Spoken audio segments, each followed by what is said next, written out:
El día de hoy es 26 de abril del 2020. Nos estamos reuniendo virtualmente porque no podemos reunirnos físicamente, a pesar de que a muchos de nosotros nos gustaría. A mí en lo personal me gustaría mucho. El día de hoy me llamó mucho la atención. En el transcurso de la semana yo estuve preparando una predicación sobre una parábola.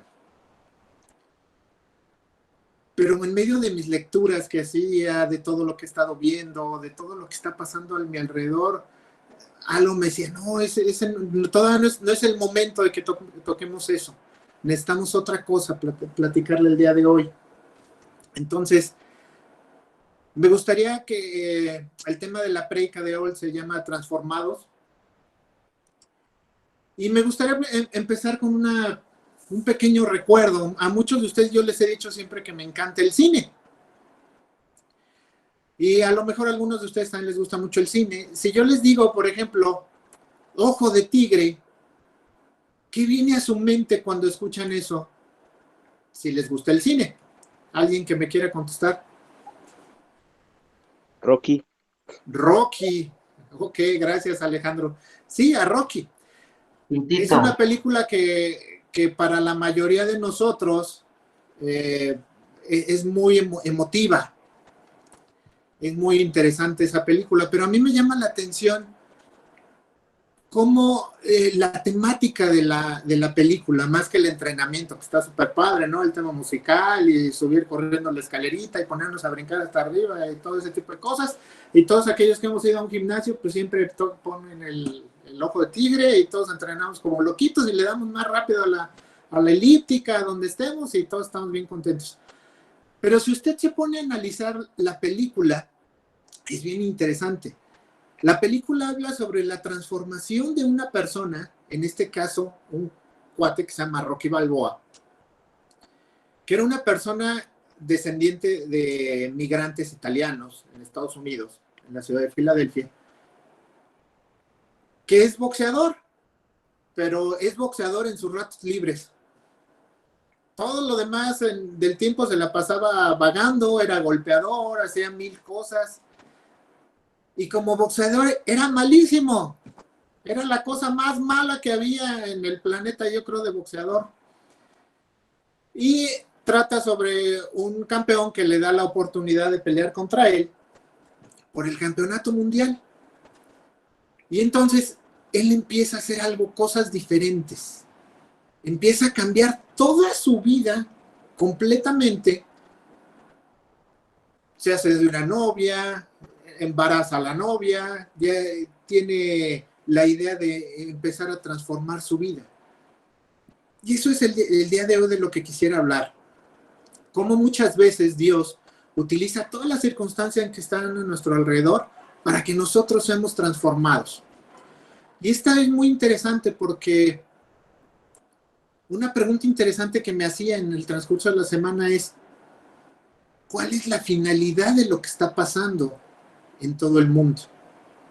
¿Cuál es la finalidad de la iglesia en medio de todo este problema que hay y de todo lo que va a pasar y todo lo que está pasando? Y básicamente lo que entendía y empezaba a analizar es que la iglesia tiene que ser transformada. Y cada uno de nosotros tiene que empezar a ser transformados. Muchos de nosotros a lo mejor creemos ser los boxeadores, pero a lo mejor nada más lo hacemos en nuestros ratos libres. Y la mayoría del tiempo nos dedicamos a hacer otra cosa. Y creo que eso debe de empezar a cambiar. Creo que debe de empezar a cambiar todo lo que es referente a nosotros en el funcionamiento de una iglesia. Leía Romanos 12:2 y decía: no se adapten a este mundo, transfórmense mediante la renovación de su mente para que verifiquen cuál es la voluntad de Dios, lo que es bueno, aceptable y perfecto. Entonces dice: no te adaptes al mundo. Y muchas veces nosotros como cristianos o como personas que vivimos en el mundo, queremos adaptar mejor la iglesia al mundo que adaptarnos nosotros a lo que es ser iglesia, una verdadera iglesia. Queremos ser iglesias los domingos nada más un rato, o a lo mejor el día que tenemos la célula, o en lugares donde hay oración, y nada más buscamos ratitos para ser iglesia. Pero aquí dice, no se adapten a este mundo.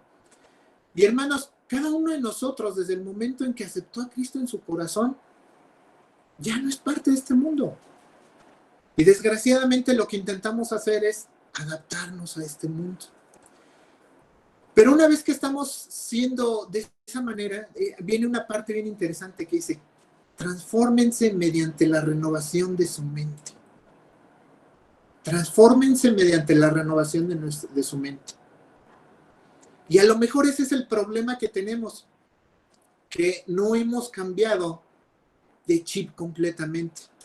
Cuando usted compra un teléfono celular y cambia de empresa, ¿sí? No sé si alguno de ustedes ha hecho la famosa portabilidad, y ha cambiado, por ejemplo, de Telcel a AT&T, tiene que ir primero a AT&T y decir, oye, quiero hacer mi transferencia contigo. Y ellos nos dan un chip completamente nuevo y nos dicen, ¿sabes qué? Ahora lo tienes que poner en tu teléfono. Y a partir de tal fecha, todas tus llamadas van a llegar por medio de nosotros. Y el chip anterior que tenías ya no sirve absolutamente para nada. Y a eso es a lo que me refiero. Nosotros en esos momentos transformamos nuestra forma de comunicarme y cambiamos una tecnología por otra. Y aquí lo que nos está diciendo es que tenemos que empezar a transformar mediante la renovación de nuestra mente. Y una vez que nosotros empezamos a renovar nuestra mente, podemos empezar a ver cuál es la voluntad de Dios en nuestra vida, en la vida con nuestra familia, en la vida que nosotros tenemos que llevar. Podemos empezar a ver qué es lo bueno y qué es lo aceptable a los ojos de Dios. Y ese es el chiste de lo que debemos hacer. Se oye muy bonito, pero a lo mejor la historia, si vemos la historia de Rocky, nos tardaremos 2 horas en ver cómo él fue transformado de un pseudo boxeador a un campeón mundial de los pesos completos.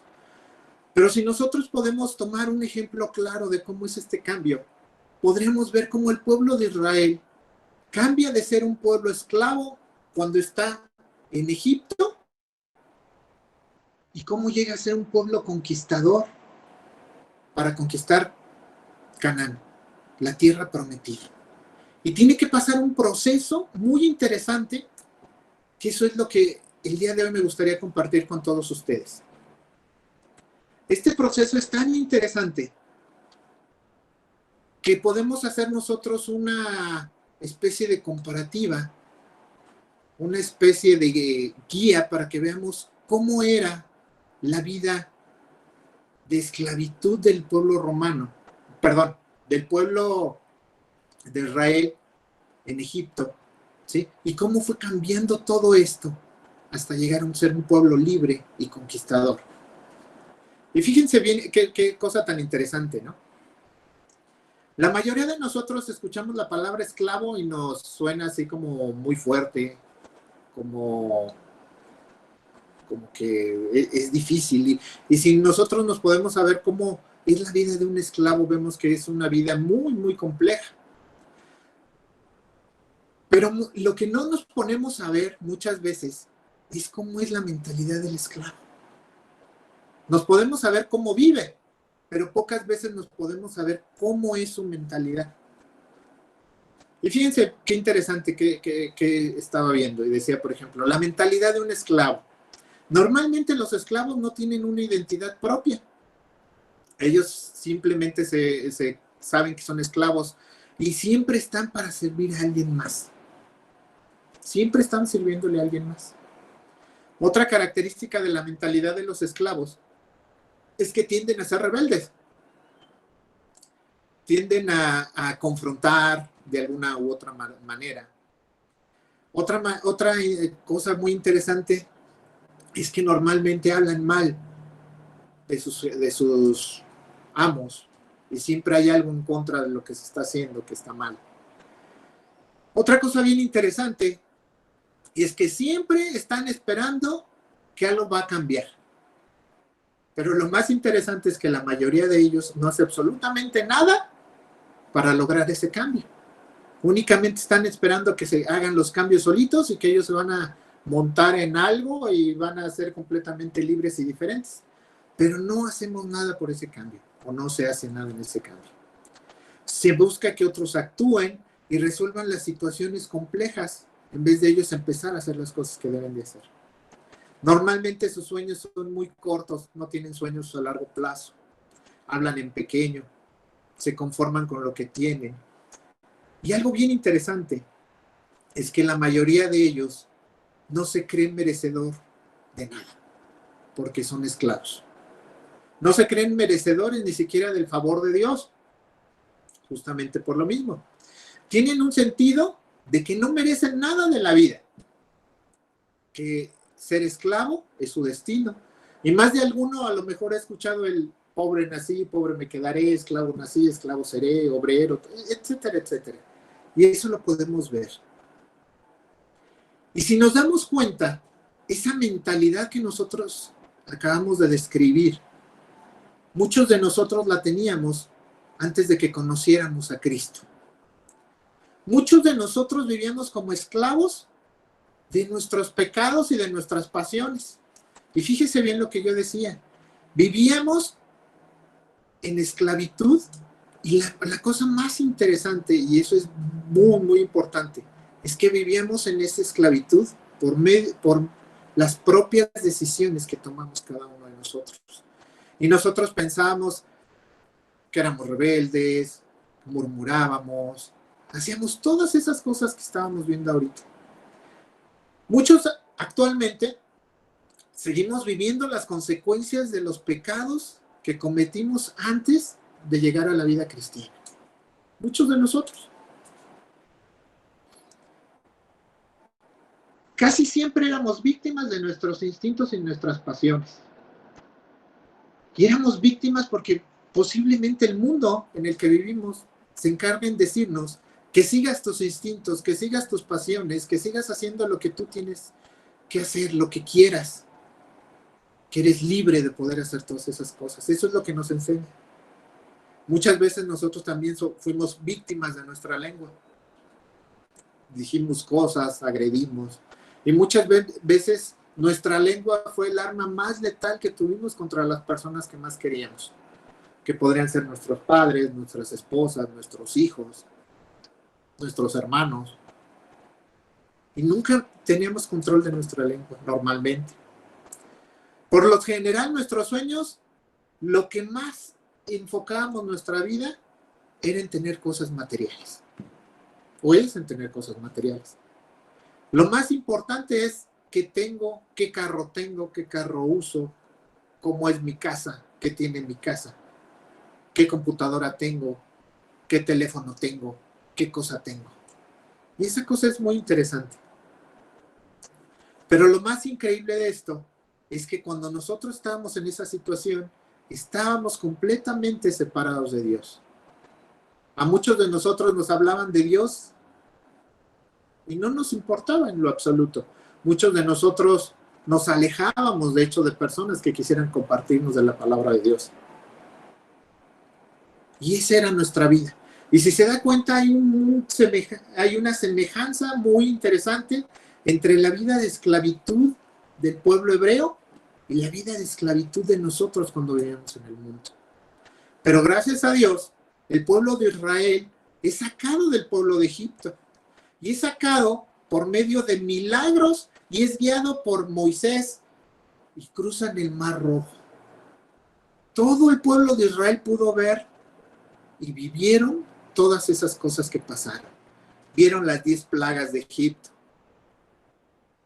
Vieron cómo las aguas se convertían en sangre, cómo fueron invadidos por ranas, cómo hubo una invasión de piojos, de moscas, cómo fue enviada una terrible peste sobre el ganado y cómo murió casi todo, cómo enfermaron los egipcios, que les salían úlceras y sarpullidos, una lluvia de granizo gigante, una plaga de langostas que comió todo lo que había en los campos, cómo estuvieron de noche, en medio del día.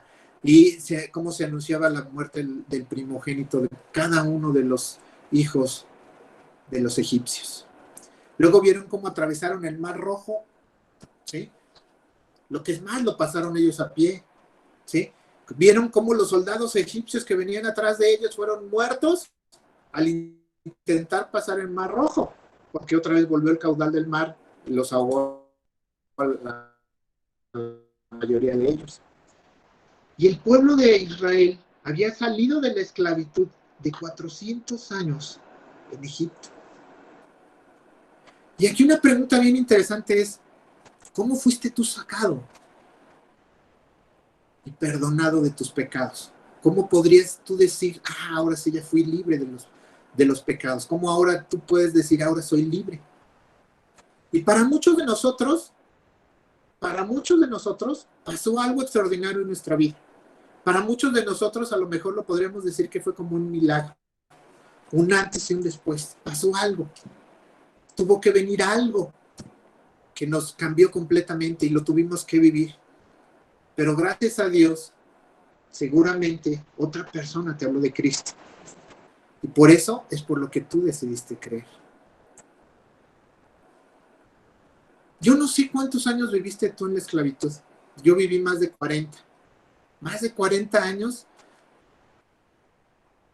tomando malas decisiones, haciendo cosas que no eran agradables a Dios, viviendo consecuencias, viviendo de una manera que no era grata para mí, que no me hacía sentir bien, ¿sí? Muchos de nosotros teníamos enfermedades, teníamos problemas económicos fuertísimos, ¿sí?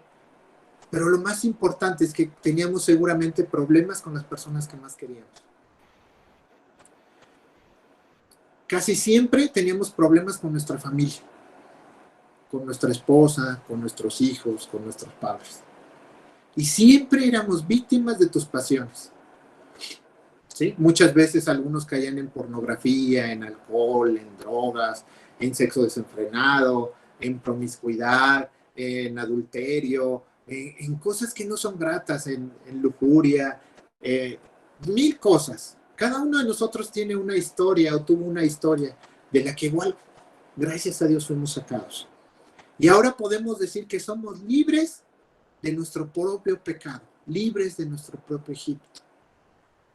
Y si se dan cuenta, fuimos sacados igual que el pueblo de Israel de Egipto. Pero aquí es donde empieza a ponerse interesante la historia. Actualmente está de moda una palabra muy chistosa. Bueno, no chistosa, es una palabra que viene de Estados Unidos, del idioma inglés, que se llama bootcamp. No sé si alguien la ha escuchado. Bootcamp normalmente es un campo donde tú vas a un entrenamiento y te dan un entrenamiento militar muy difícil, muy complicado, y donde la mayoría de las personas renuncia cuando están en ese entrenamiento. Eso le llama bootcamp. Y entonces estamos hablando de un entrenamiento. Efesios 4, 22 y 23 dice que en cuanto a la anterior manera de vivir, ustedes se despojen del viejo hombre que se corrompe según los deseos engañosos y que sean renovados en el espíritu de su mente.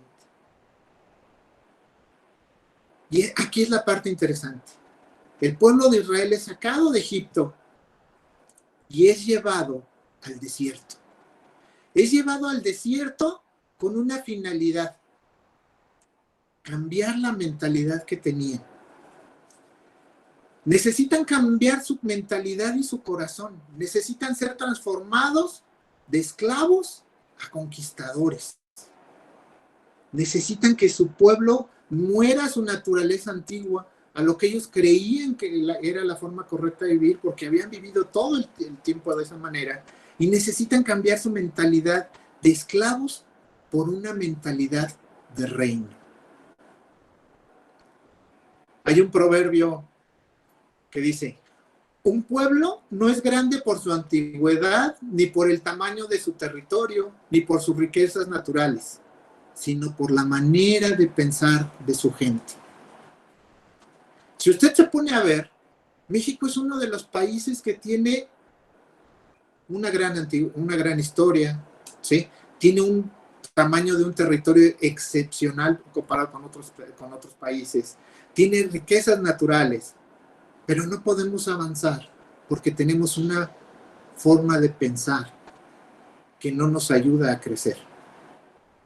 Entonces, nosotros tenemos que empezar a ver ese tipo de cambio en nuestra mentalidad. Entonces, lo primero que hace Dios es llevar a su pueblo a su campo de entrenamiento. Y su campo de entrenamiento es el desierto.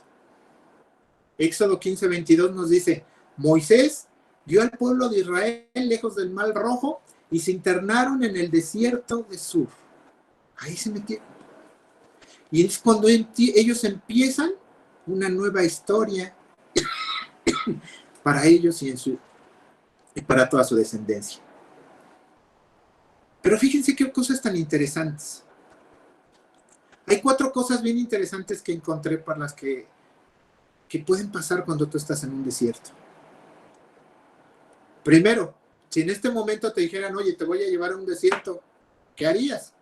Pues seguramente irías a una tienda comercial a comprarte zapatos adecuados, gorras adecuadas, bloqueador, un sinfín de cosas para protegerte, para estar dentro de para estar dentro del desierto. Pero fíjense qué cosa tan interesante les pasó al pueblo de hebreo cuando estaba en el desierto. Primero, para ellos ya no había opción de volver atrás. En el momento en que ellos están en el desierto, ellos ya no podían regresar. El mar los protegía para que no pudieran llegar hasta Egipto. Y aparte, imagínense regresarse otra vez por el desierto. Lo que habían avanzado, regresar. Cuando estaban en el desierto, no podían ser amenazados por las tropas de Egipto. Ya estaban en un lugar seguro. Y como era un lugar donde no podía haber muchas cosas, no podían ser sorprendidos fácilmente por ataques de tribus vecinas que quisieran hacerles daño. Estaban en un lugar seguro. Pero esta es la parte más interesante. Ellos tenían que enseñarse a confiar completamente en Dios. Completamente. No a medias. No había otra opción. Era depender única y completamente de Dios. Caminar por fe. No por lo que veían, porque ellos lo único que podían ver eran dunas de arena. Tenían que aprender a caminar por fe. Y lo más interesante de esto es que en medio de esa circunstancia, Jehová les mostraba todo su amor bondadoso y su poder por medio de su presencia con ellos. Siempre estaba con ellos. En las noches, como columna de fuego, en el día como nube, les proveía de todo lo que necesitaban. Deuteronomio 8:3 dice,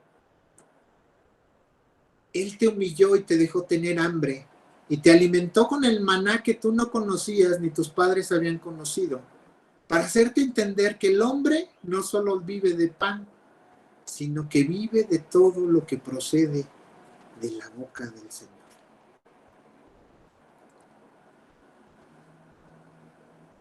Ellos empiezan a vivir en gracia, la provisión de Dios en cada uno de los días que ellos tenían.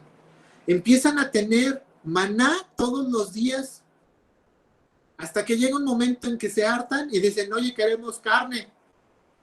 ¿Y qué hace Dios? Les da carne. Hay codornices. Hay tantos codornices que no se los podían acabar. Le dicen, oye, tengo sed. Y les daba agua de la piedra. Los cubría de día por medio de una nube para que no los quemara el sol tan feo, yo creo. Y de noche para que estuvieran calientitos con un medio del fuego. Y lo más interesante es que en medio de todo eso, Él les entrega la ley. Y en esa ley viene algo bien interesante. Les empieza a decir cómo se deben de organizar para poder cambiar esa mentalidad. ¿Cómo organizarse de esa mentalidad? Vamos a ver 3 puntos que si nosotros nos podemos analizar lo que dice la ley, son cosas que nos enseña esa ley. Y se van a sorprender.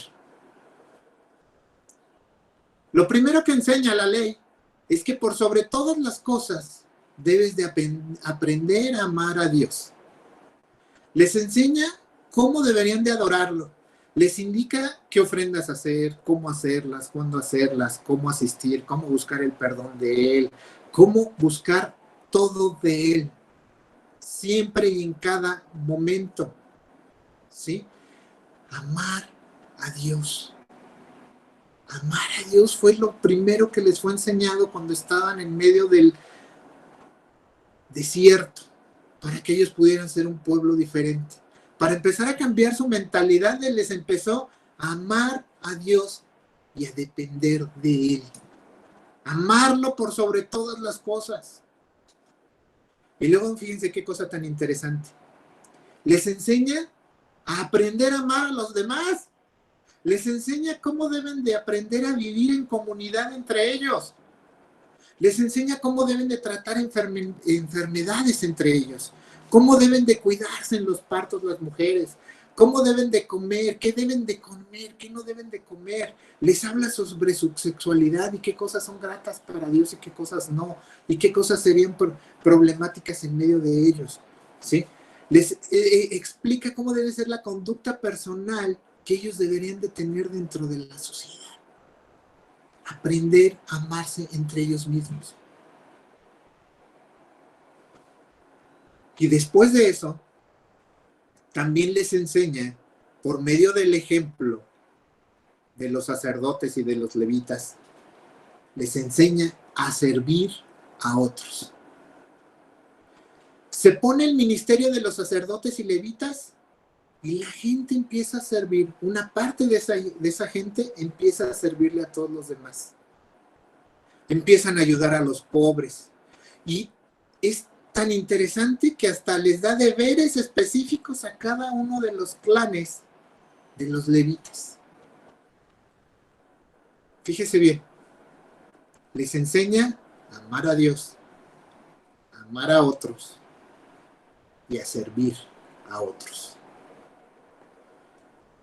Y si ustedes lo recuerdan, hace algunos meses, nosotros buscábamos cómo poder ser una iglesia diferente. Y empezamos a querer hacer una iglesia más sencilla. Pero estábamos diciendo que debíamos de enfocarnos en esas 3 partes que fueron las que aprendieron en el desierto.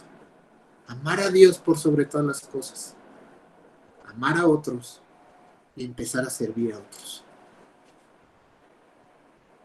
Cuando yo estudiaba esto, la verdad es que fue así como que un golpe muy fuerte para mí en el transcurso de estos últimos días.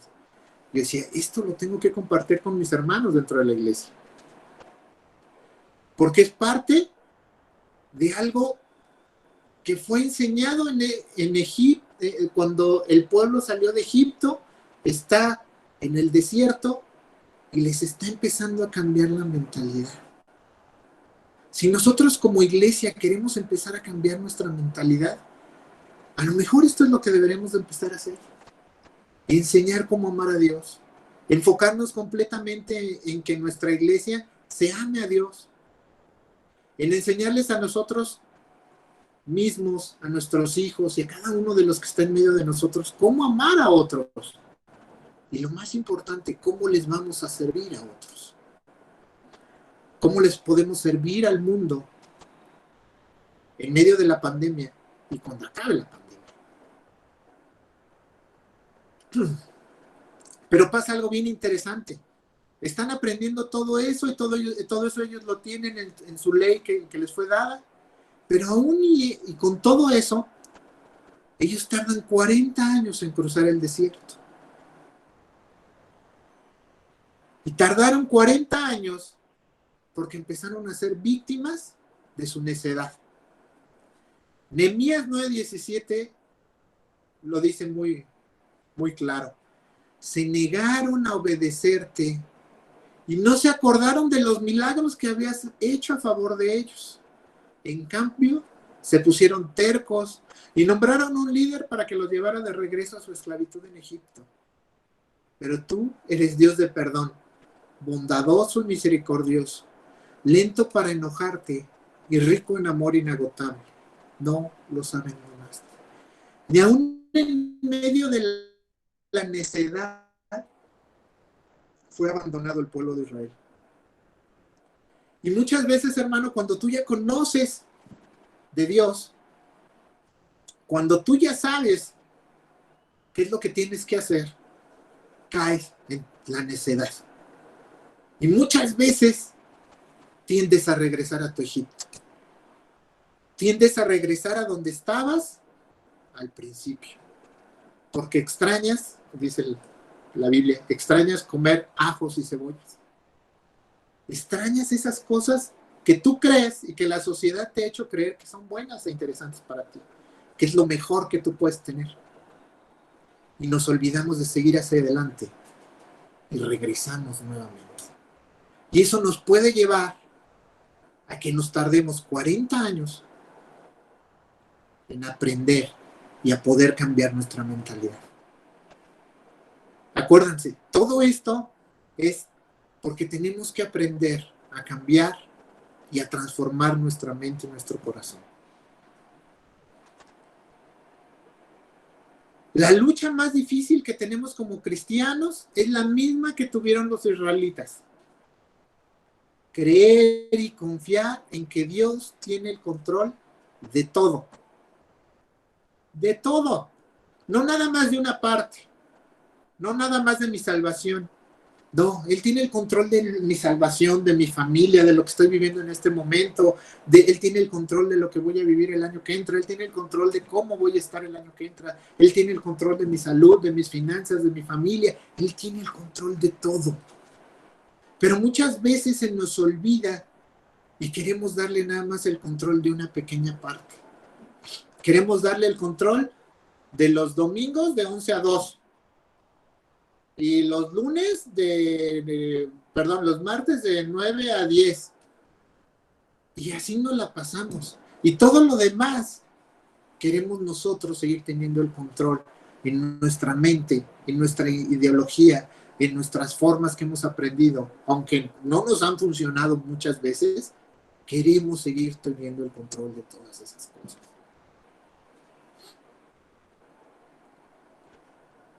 Pero cuando usted cambia su forma de pensar, cuando usted cambia su corazón, su forma de expresar, su forma de sentir, usted empieza a cambiar esa historia. Y usted empieza a ser una nueva persona. Usted empieza a ser un conquistador por medio de lo que empieza a pensar. Josué 1, 2 y 3 dice: mi siervo Moisés ha muerto. Ahora pues, levántate, cruza este Jordán, tú y todo este pueblo, a la tierra que yo le doy a los israelitas. Todo lugar que pise la planta de sus pies, les he dado a ustedes, tal como dijo Moisés. El pueblo de Israel tenía una promesa de una tierra y conquistó casi toda. Les faltaron algunas partes. Cumplió casi con todo lo que Dios le dijo que hiciera. No expulsó completamente a los que tenía que expulsar. Se casó con gente que no debía de casarse.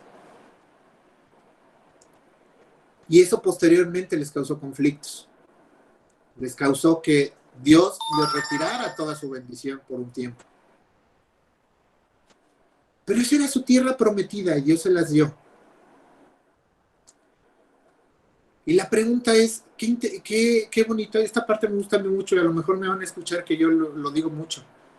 Que en cada lugar donde se pone la planta de tus pies, en ese lugar tú estás llamado para ser conquistador. En cada lugar donde se ponen tus pies. ¿Dónde están tus pies en este momento? En este momento tus pies están en tu casa y tú tienes que ser el conquistador de tu casa y de las personas que están en tu casa. Cuando nosotros estamos trabajando, nosotros tenemos que aprender a conquistar esas personas que están ahí. Cuando estamos en la escuela, cuando estamos en el gimnasio, cuando estamos en un centro comercial, cuando estamos en cualquier cosa. Pero ¿cómo vamos a conquistar esos lugares? No podemos llegar y declararles la guerra y decirles, ahora yo te conquisto y ahora este es posesión de Jehová de los ejércitos. No, nosotros ahora estamos llamados a hacer cosas diferentes. No por medio de guerra, no por medio de imposiciones, no por medio de leyes, de decretos, de cosas así. Nosotros estamos diseñados a aprender a conquistar corazones, mentes, enseñarles a pensar de forma diferente.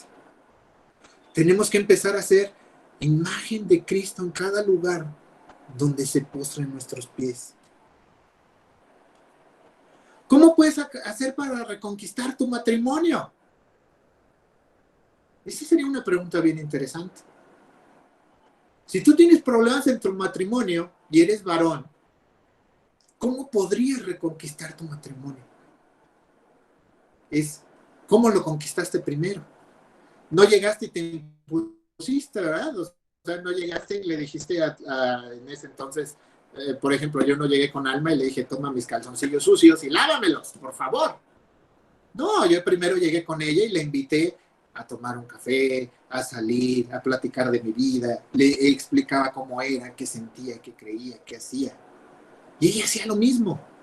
Empezar a conquistar nuevamente tu matrimonio. No imponiéndole. ¿Cómo conquistas el corazón de tus hijos? ¿Poniéndoles reglas? ¿O enseñándoles con amor?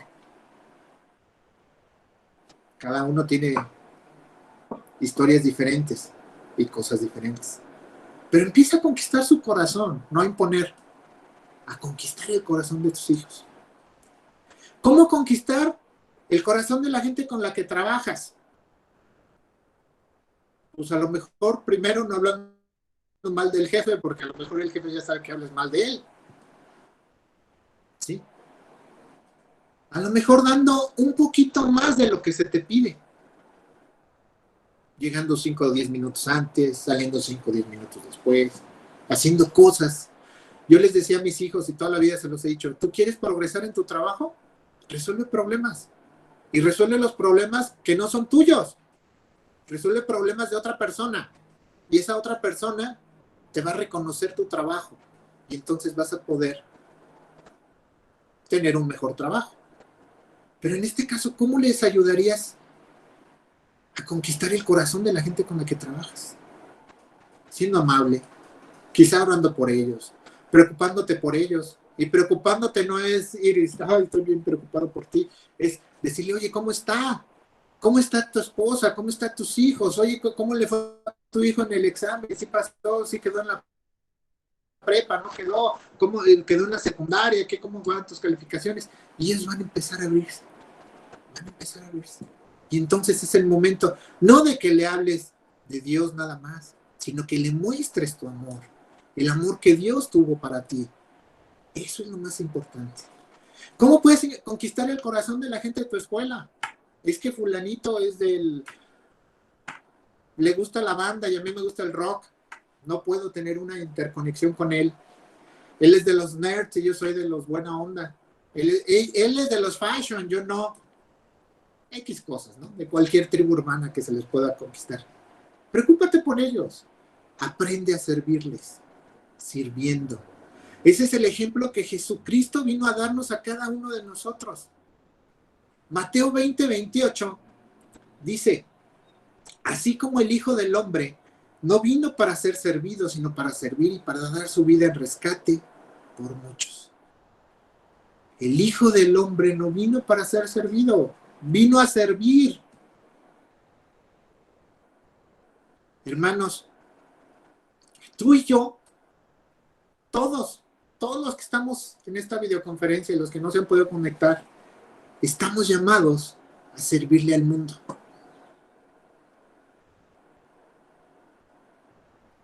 Y si tú no le estás sirviendo, puede ser porque puedes poner 1000 ejemplos y 1000 excusas y 1000 pretextos. Puedes decir, es que soy muy joven, todavía no llego a los 40 y los que pasan a los 40 son los que deben de servir, los menores no. O estoy en mis 20, en mis 20 altos o en mis 20 medios. O estoy muy viejo, ya pasé de 40, ya tengo 23, ya tengo 50, no sé. No tengo el dinero para hacerlo. Para poder preocuparme por la gente necesito dinero. Tengo exceso de trabajo. Tengo tanto trabajo. Hermano, siempre vas a tener trabajo. Es que estoy solo, es que estoy acompañado, es que vivo yo solo, es que vivo con mucha gente. Cualquier cosa tú lo puedes poner como pretexto. Es porque soy estudiante. Y cuando soy estudiante, decían, me acuerdo mucho en la escuela, decían, somos estudiambres, ¿sí?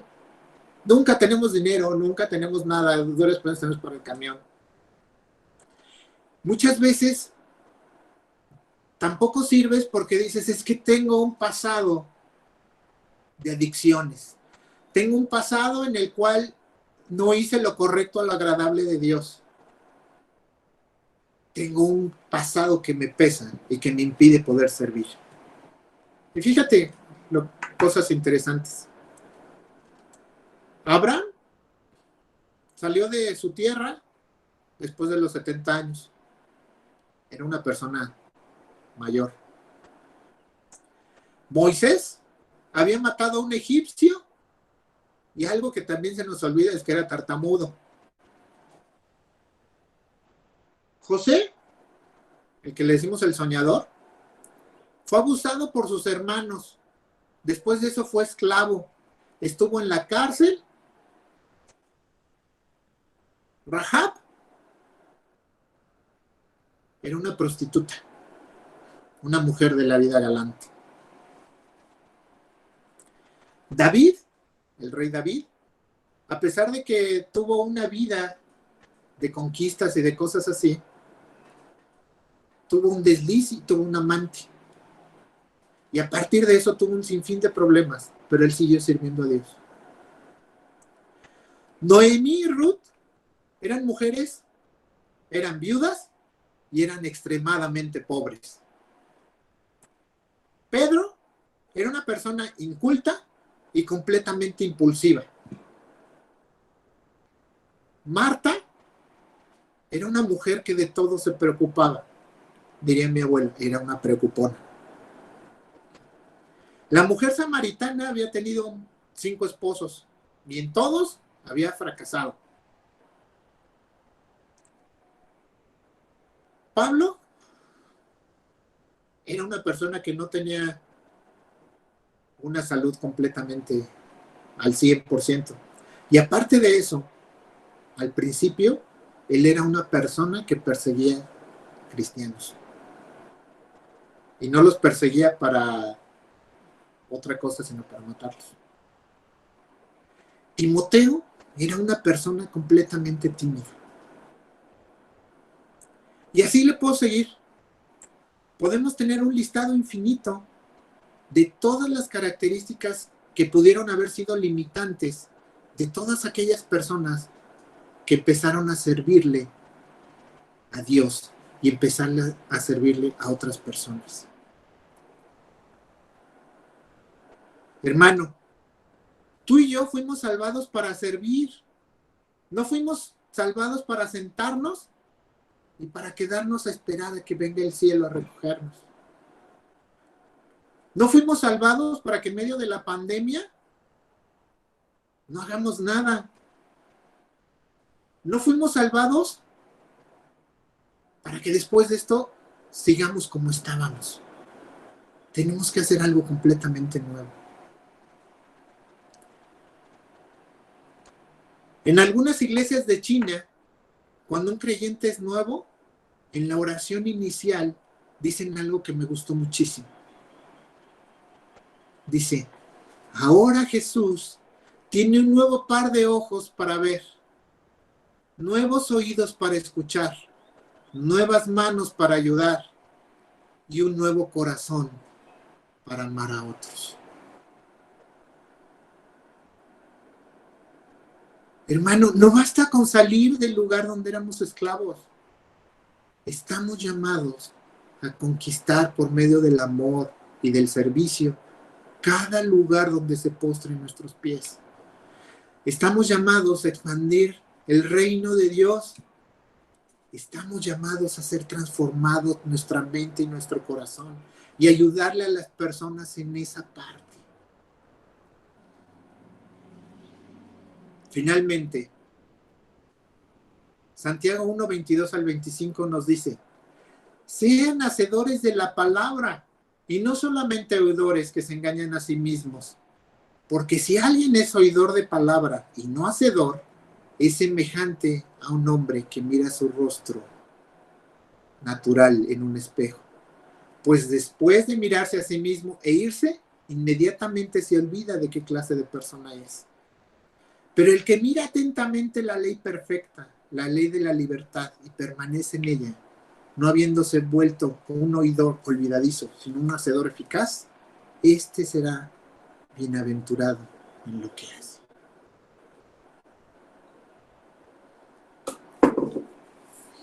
Hermano, hermana,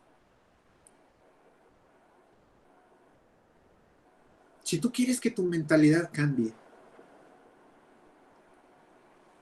tienes que aprender a amar a Dios, a confiar en Él plenamente, completamente, no a dejarle nada más unas pequeñas partes de tu vida. Es todo. Cuando tú le das completamente tu vida a Él, es completamente diferente.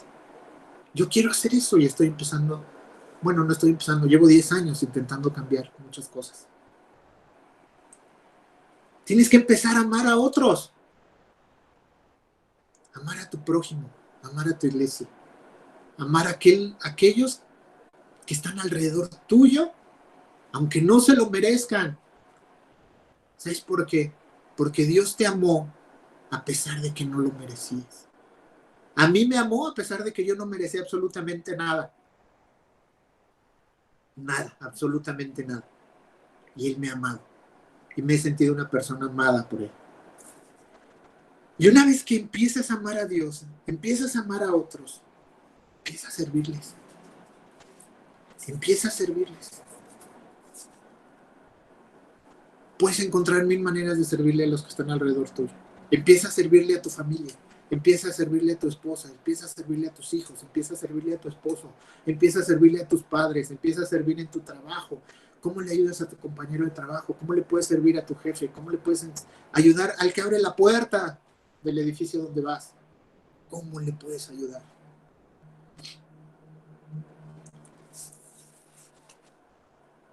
Nosotros como iglesia estamos intentando hacer esto. Queremos que cada uno de nosotros cambie su mentalidad. Y por eso es que estamos empezando a abrir los estudios.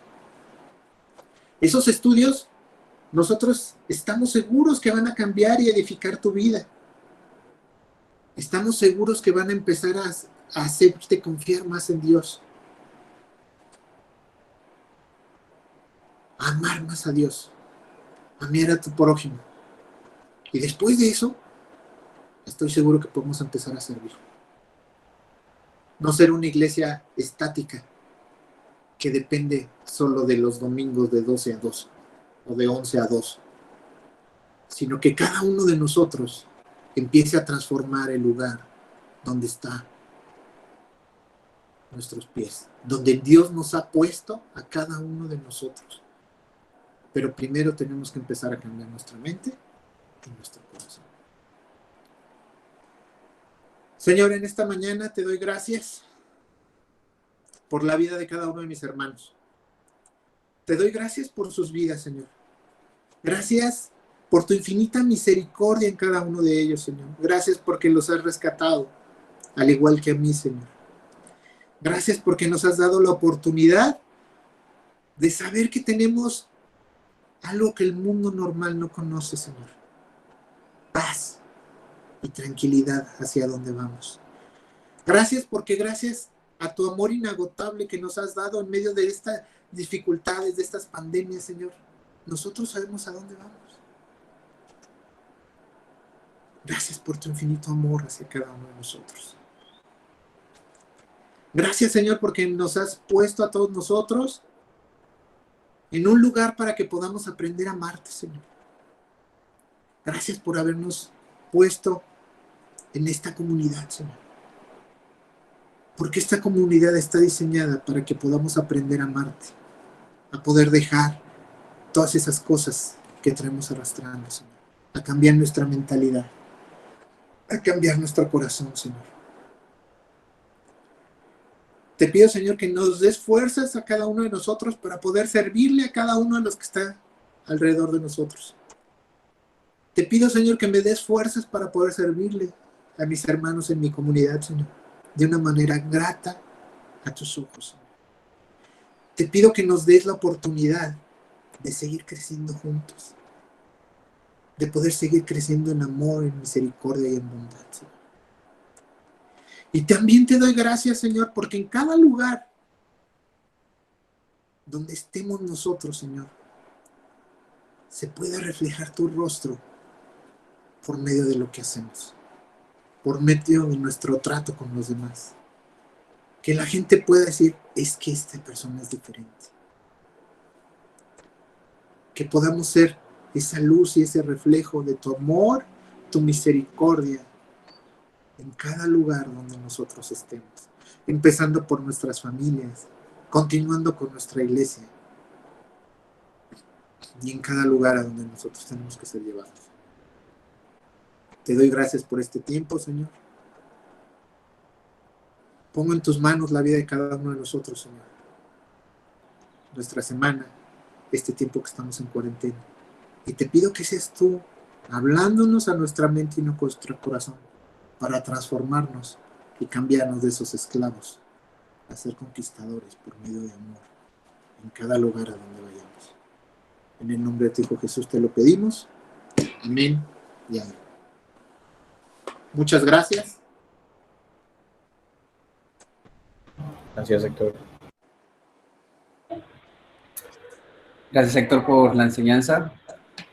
Gracias por la invitación, bueno, y la invitación de la palabra a transformarnos, a cambiar nuestra mente, nuestro corazón y a transformar el lugar donde estamos. Y gracias por compartir eso y, bueno, animarlos a trabajar en eso en este tiempo que podemos mostrar esperanza a gente que a veces puede perder esa esperanza en medio de esas situaciones complicadas. Pues vamos a orar por nuestros diezmos y ofrendas. Vamos a orar por la provisión que Dios tiene para nuestra iglesia y el sustento que siempre da y para los trabajos de cada una de las familias aquí, ¿no? Entonces, Dios, gracias por este tiempo que nos sigue regalando. Gracias por mostrarnos tu poder, Señor, tu transformación a través de hacernos pasar a veces por esos campos, Señor, por esos desiertos, campos de entrenamiento. Te pido que nos ayudes, Padre, a poder seguir confiando en ti, a confiar que tú estás en control, que tú das ese maná, Señor, que tú das esa agua, que tú das toda esa provisión cuando aparentemente estamos en una tierra seca o en medio de situaciones que no parecen favorables, Señor. Te pido que tú sigas proveyendo, que sigas guardando, Señor, esta comunidad, que nos ayudes a nosotros también poder confiar en ti, en que tú vas a tener cuidado de nosotros, Señor, vas a tener esa provisión que siempre has tenido, esa gracia en abundancia, Señor, que siempre has demostrado, Padre. Te pido que bendigas cada una de las provisiones de cada una de las casas aquí representadas, Señor, que nunca falte el sustento, la comida, Señor, el techo, el vestido. Gracias porque en tu palabra vemos ejemplos donde nos dices, mira los lirios del campo, mira las aves del cielo, Dios las cuida. ¿Cuán más importantes somos nosotros, Señor? Y queremos aprender a confiar en eso y también ser disciplinados, Señor, y confiar en nuestro dinero, Señor, en lo que tú das, en también nuestro tiempo, en nuestros dones, Señor. Todo lo que tú nos das, poder dar, Señor, también. ser una comunidad que aprendamos y que crezcamos, porque sabemos que lo necesitamos, crecer más en dar, Señor, para bendecir y que sea para que tu nombre sea exaltado, Padre. Te pido por cada uno de los trabajos de las personas aquí, los que están en dificultades, Señor, los que ha habido reducciones y los que lo mantienen, Señor, todavía, que tú en cualquier circunstancia seas exaltado, Señor, mediante un compromiso hecho en el corazón, a través de una relación contigo, Señor, y para esta comunidad. Gracias, Padre, porque podemos ver lo que tú eres bueno y tenemos, como lo hacíamos al principio, motivos de agradecimiento y honra y gloria a ti, Señor. Gracias por esta comunidad en el nombre de Jesús. Amén. ¿Te puedes meter el grito? Listo, entonces, pues creo que son, bueno, hay unos anuncios para dar. Recordemos, el martes iniciamos oficialmente el estudio de Hechos. Va a estar dirigido por Iván. Entonces ahí ya vieron la invitación en el grupo para que se animen. Estamos invitando a unas inscripciones. No es obligatorio, pero sí nos ayuda simplemente a tener como ese compromiso inicial de bueno, me inscribo, me registro y voy a tener ese compromiso de terminarlo completamente, ¿no? De inicio a fin. Entonces, les animo a que los que quieran inscribirse, pues puedan escribir a cualquiera de nosotros o a Iván específicamente y podamos tomar ese curso el día martes, los días martes a las 9 de la noche. Y próximamente le estaremos dando otro curso que viene, que va a estar al frente Héctor. Entonces, pues luego les pasaremos cada uno de los detalles. Otra cosa que quería primero es saludar pues por ahí vi a Jesús Alzaga, que hace mucho pues, no te veía, entonces no sé si sigues por ahí, pero pues está Chuy, lo veo ahí detrás de Estela. Hola Chuy, ¿cómo estás? Un gusto verte. Y a Jesús también estaba por ahí que lo vi conectado, entonces pues bienvenidos, qué bueno verles y que pueden conectarse también. Y vi a una persona, Aide Fernández, no sé si alguien tiene información, personalmente no la recuerdo, no ubico si es primera vez o ya nos había acompañado, pero bueno, no sé, ya no la veo conectada, pero bueno, si no, si alguien, luego vamos a ver y la contactamos para dar la bienvenida o algo, pero bueno, solo quería mencionar eso. Los demás pues ya somos de casa, ya nos estamos conectando, ya Marité ya se pudo conectar sin ningún problema. Cada vez vamos avanzando más en tener práctica en esto, en que no se corte la señal. Entonces, pues bueno, gracias a Dios por este tiempo. Y bueno, creo que serían todos los anuncios. No sé, Iván, Héctor, Brian, ¿algo se me pasa o estamos bien? ¿Todo bien? ¿Todo bien? Perfecto, pues tomémonos unos minutitos para saludarnos, platicar. Ya podemos abrir los micrófonos y bueno, gracias a Dios por este tiempo. Iglesia, vamos tomando y partiendo de la prédica de hoy. Gracias, Héctor. Los animamos a estar en el estudio bíblico. Eso nos mantiene unidos, nos da crecimiento, nos hace fuertes y nos ayuda a confiar más en el Señor. Los invitamos a todos, a partir de las 9 de la noche, todo el que pueda, tenga teléfono y conexión, hágase un espacio en su agenda. Ahí los esperamos. ¡Ánimo! Listo, gracias Iván. Entonces, pues bueno, saludémonos un ratito, 5 minutitos antes de salir y pues gracias a Dios por este servicio y gracias por acompañarnos a todos. Gracias a todos. Es un gusto verlos otra vez. Don Ramón, por ahí me pareció verlo. Un gusto verlo, poder saludarlo. Ele, no te veo, pero saludos. Saludos a